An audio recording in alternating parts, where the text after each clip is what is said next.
अभी भी वक्त है, यूं वक्त बर्बाद ना कर, खींच ले तीर कमान से और सीधा लक्ष्य पे वार कर।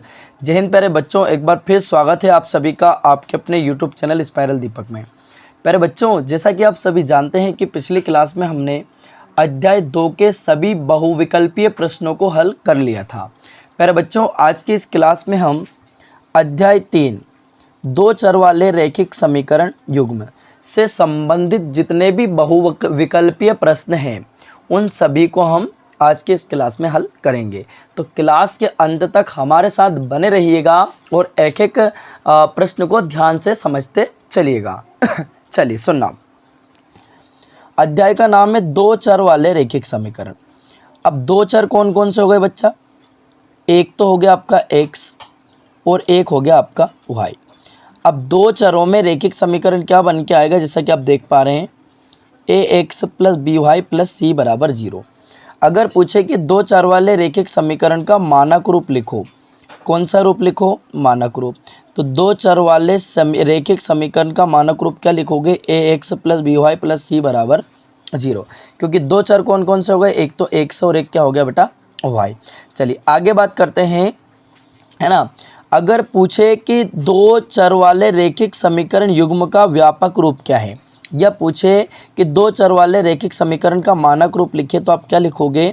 a1x plus b1y plus c1 बराबर 0, a2x plus b2y plus c2 बराबर 0। ये दो चर वाले रैखिक समीकरण युग्म का मानक रूप है। दो चर वाले रैखिक समीकरण के जो युग्म है उनका मानक रूप क्या है बेटा? a1x plus b1y plus c1 बराबर 0, a2x plus b2y plus c2 बराबर 0। चलिए आगे बढ़ते हैं इसमें। अब इसमें बात करते हैं मोस्ट इम्पोर्टेंट जो पॉइंट्स है हमारे बच्चे, ये यहाँ से एक क्वेश्चन आपको एग्जाम में देखने के लिए मिलेगा ही। क्लियर बात? चलिए ध्यान सुनना बेटा।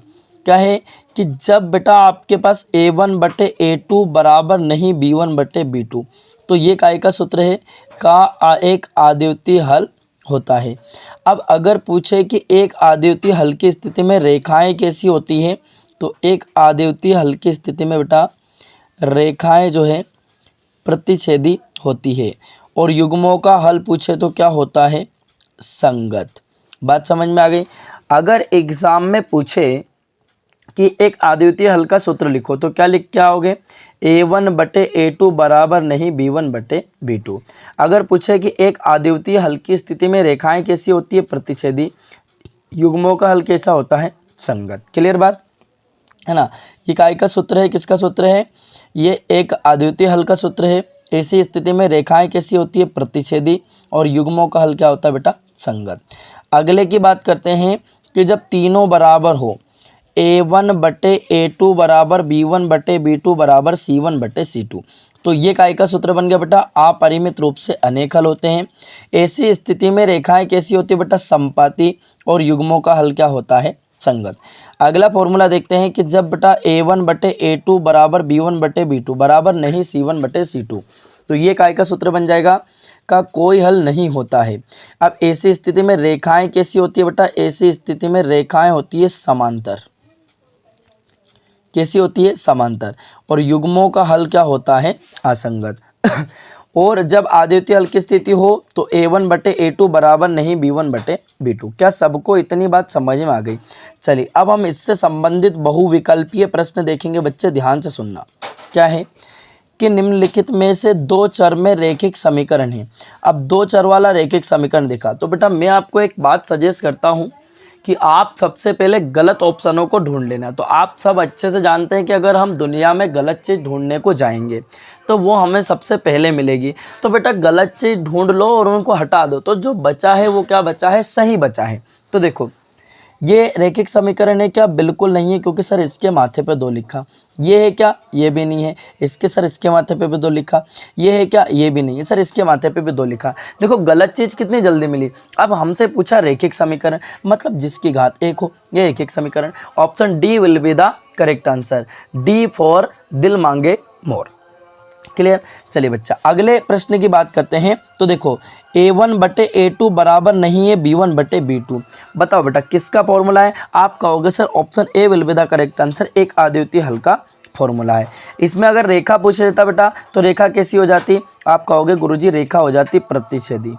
रेखा कैसी हो जाती, प्रतिच्छेदी। और अगर बच्चा युग्मों का हल पूछता तो आप क्या बता देते, आप कहते थे गुरुजी संगत हो जाएगा। क्लियर। अगला देखो क्वेश्चन हमारा क्या कहता है कि A1/A2 बराबर B1/B2 बराबर नहीं C1/C2। अब ये किसका सूत्र है, आप कहोगे गुरुजी कोई हल ना है, कोई हल नहीं होगा, कोई हल नहीं होगा। रेखाएं पूछे तो क्या बता देते बेटा, रेखाएं बता देते समांतर। युग्मों का हल क्या बता देते, असंगत। क्लियर। चलिए आगे बढ़ते हैं बेटा अगले प्रश्न की तरफ। इससे संबंधित एक सवाल एग्जाम में आएगा, क्वेश्चन है ना, A1/A2 बराबर B1/B2 बराबर C1/C2। ये किसका सूत्र है बेटा, आप कहोगे अनंतः अनेक हल होंगे। अगला पूछा रैखिक समीकरण युग्म A1x + B1y + C1 बराबर 0, A2x + B2y + C2 बराबर 0। एक अद्वितीय हल होने की शर्त क्या है, तो A1/A2 बराबर नहीं B1/B2। Option A will be the correct answer. अगले क्वेश्चन की बात करते हैं बेटा। अगले क्वेश्चन में पूछा कोई हल ना होने की शर्त बताओ, तो क्या A1/A2 बराबर B1/B2 बराबर नहीं C1/C2। ये एक अद्वितीय हल होने की शर्त है। अगला पूछा अनंतः अनेक हल होने की शर्त बताओ, तो आप कहोगे सर तीनों बराबर होंगे, A1/A2 बराबर B1/B2 बराबर C1/C2। Option C will be the correct answer. चलिए बेटा अब हम बात करेंगे रिक्त स्थान की पूर्ति कीजिए। क्या है कि जब आपको दे रखा 2x + 3y बराबर 5, यदि x बराबर 1 है तो y का मान क्या होगा, तो बेटा 2 ऐसा का ऐसे ही, x का मान कितना 1 + 3y बराबर कितना 5। चलिए हल कर लेते हैं। 2 एकम 2, 2 का पक्षांतर कर दिया प्लस है तो क्या हो जाएगा माइनस, तो 5 माइनस के 2, 5 से 2 घटा दिए कितने बच्चे 3, यानी कि 3 एकम 3। तो सवाल का करेक्ट आंसर क्या हो जाएगा, 1 will be the correct answer. अगला तो आंसर क्या आ जाएगा 1। वह समीकरण जिसको ax + by + c बराबर 0 के रूप में रखा जा सकता है। a, b और c वास्तविक संख्या हैं, a और b दोनों शून्य नहीं है। दो चरों x और y में कौन सा समीकरण कहलाता है, आप आंख मीच के लिख देना सर, रैखिक समीकरण कहलाता है। क्या कहलाता है, रैखिक समीकरण कहलाता है। अगला पूछा बेटा हमसे, है ना, समीकरण 2x + y बराबर k में यदि x बराबर 2 y बराबर 1 तो k का मान क्या होगा। 2 ऐसा का ऐसे ही, x का मान कितना 2 + y का मान 1 बराबर कितना k। 2 दूना 4 + 1 बराबर कितना k। 4 और 1 कितना हो गया 5। तो सवाल का करेक्ट आंसर क्या हो जाएगा 5, यहाँ पे 5 आ जाएगा। क्लियर। चलिए अगले हम जो है बेटा क्वेश्चन की बात करते हैं सत्यासत्य में। दो चरों में एक रैखिक समीकरण के अनेक हल होते हैं, बिल्कुल एकदम सत्य है। अगला रैखिक समीकरण का प्रत्येक हल उसके निश्चित निरूपित करने वाली रेखा पर स्थित एक बिंदु होता है, बिल्कुल सत्य है। अगला समीकरण निकाय 2x - 3y बराबर कितना 7, और क्या है 4x - 6y बराबर 14। क्लियर। रेखाएं प्रतिच्छेदी है क्या, देखते हैं अपन। तो 2 एकम 2, 2 दूना 4 यानी कि 1/2, 3 एकम 3, 3 दूना 6 यानी कि 1/2, दोनों बराबर आ गए। अब बात करते हैं तीसरे की, 7 एकम 7, 7 दूना 14, तो ये भी 1/2। तो रेखाएं प्रतिच्छेदी नहीं होंगी, तीनों बराबर आ गए, 1/2 बराबर 1/2 बराबर 1/2। अब जब तीनों बराबर हैं तो अपरिमित रूप से अनेक हल होंगे, और अपरिमित रूप से अनेक हल की स्थिति में रेखाएं कैसी होती है, समपाती। क्लियर बात। तो ये क्या हो जाएगा, ये असत्य हो जाएगा। अगले क्वेश्चन की बात करते हैं बेटा, ध्यान से सुनना, सही जोड़ी बनाइएगा। हमसे पूछा है एक अद्वितीय हल होने की शर्त क्या है, तो आप बता देना A1/A2 बराबर नहीं B1/B2। ये एक अद्वितीय हल होने की शर्त है। अगले की बात करते हैं, दो चरों में रैखिक समीकरण का व्यापक रूप यानी कि मानक रूप लिखिए, तो क्या होता है ax + by + c बराबर 0। ये दो चरों में रैखिक समीकरण का मानक रूप होता है। अगले की बात करते हैं, अगले क्वेश्चन की ध्यान सुनना। तो अगला क्वेश्चन क्या है बेटा अपने पास में, A1/A2 बराबर B1/B2 बराबर नहीं C1/C2। काय का सूत्र है, कोई हल ना होने के लिए सूत्र है। अगला पूछा A1/A2 बराबर B1/B2 बराबर C1/C2। इसके क्या होंगे, अपरिमित रूप से अनेक हल होंगे, अपरिमित रूप से अनेक हल होंगे, लिख दोगे। चलिए अगले क्वेश्चन की बात करते हैं, कि बेटा क्या कहा कि x प्लस 2y प्लस 3 बराबर 0 में यदि x बराबर 0 है तो y बराबर क्या होगा। तो x का मान 0 रख दो, यहाँ पे 3 का पक्षांतर कर दो, प्लस है तो क्या हो जाएगा माइनस का 3 और 2 गुणे में तो बटे में, यानी कि y बराबर माइनस के 3/2 सवाल का करेक्ट आंसर हो जाएगा ये। क्लियर। चलिए अगले क्वेश्चन की बात करते हैं। दो चरों में रैखिक समीकरण का मानक रूप लिखिए। क्या होता है मानक रूप, ax प्लस by प्लस सी बराबर 0। ये दो चरों में रैखिक समीकरण का मानक रूप होता है। चलिए अगले क्वेश्चन की बात करते हैं कि रैखिक समीकरण y बराबर mx प्लस 3 है, तो यदि x बराबर -2 y बराबर 5 तो m का मान क्या होगा।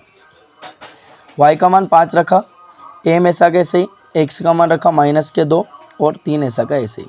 3 को लाया इधर उठा के, प्लस है तो क्या हो जाएगा, ये -3 हो जाएगा इधर आके, ये हो जाएगा -3।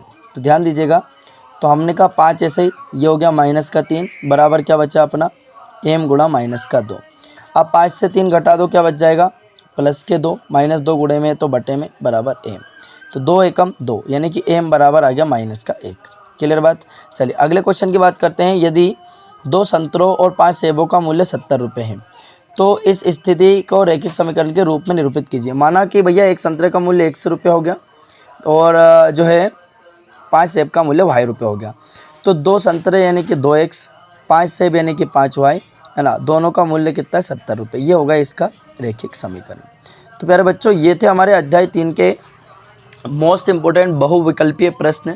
यहीं से आपको एग्जाम में क्वेश्चन देखने के लिए मिल सकते हैं। तो प्यारे बच्चों अगर क्लास अच्छी लगी हो तो क्लास को लाइक शेयर और चैनल को सब्सक्राइब कर लीजिएगा, है ना, ताकि आने वाली क्लास की नोटिफिकेशन सबसे पहले आपको मिल सके। और अगर प्यारे बच्चों आपने पिछली क्लास नहीं देखी है तो जा कर के देख लीजिएगा, प्लेलिस्ट चेक कर लीजिएगा, उसमें पूरी क्लासें आपको मिल जाएंगी, है ना, पूरी बिल्कुल एक्सरसाइज वाइज क्लास मिल जाएंगी, ऑब्जेक्टिव की क्लास मिल जाएंगी, सभी क्लासें आपको अलग अलग मिल जाएंगी। तो प्यारे बच्चों अब मिलते हैं अगली क्लास में अगले चैप्टर के ऑब्जेक्टिव के साथ। तब तक के लिए जय हिंद, वंदे मातरम, भारत माता की जय।